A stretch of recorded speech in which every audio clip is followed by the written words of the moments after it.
Hey guys, I'm Captain Mitchell Duggar from Key West, Florida. I'm down here in Southern California to put together a series of fly casting videos to help some clients of mine. I'm going to be covering everything from the basics to troubleshooting for the more advanced caster. I hope you enjoy. A lot of people talk about a bend or a load in the rod, and we're trying to figure out what that means. And I think the better that we understand what we're trying to do, it just makes it easier for us to accomplish that in the end. So the first thing I'm going to talk about and show you is the spline of the rod. And basically what that is the backbone, okay? That's where the rod has its most power, and it's where the rod always wants to back up to. So when we take a rod off a plane, there's going to be a natural rolling motion for that blank to try to get back on the spline. Now on the fly rods, that's going to run exactly opposite of the guide, so that's going to be on the back of the rod.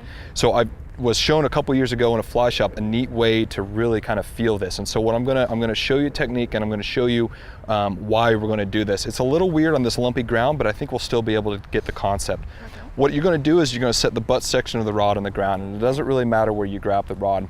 You're gonna take your hand and allow that rod to just kind of lay right in the crotch between your thumb and your index finger there. And then with your other hand, all you're gonna do is you're gonna put good pressure, and we wanna put a bend or a load in this rod.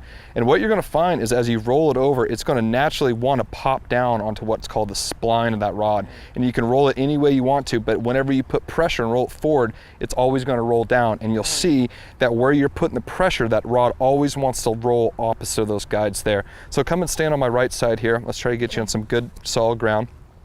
All you want to do is open up that hand right there. Perfect. Now you're not going to be able to hurt or break this rod. I want you to put really good downward pressure there, and just maybe a little bit lighter than that, and try to let that rod kind of roll through these both hands. So don't move that one and just roll that one. See how it rolls around, and then it always, it flips, it kicks down in there.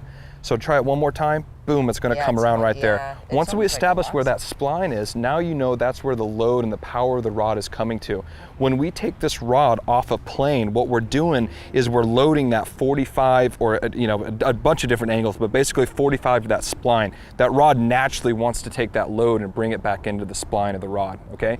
So when we come off a plane, what we're doing is we're taking that rod off of that load, off of that spline, but the rod always wants to put it back on there. And so that's where a lot of our tailing loops and some of our common problems kind of come into place, all right? Okay. Great.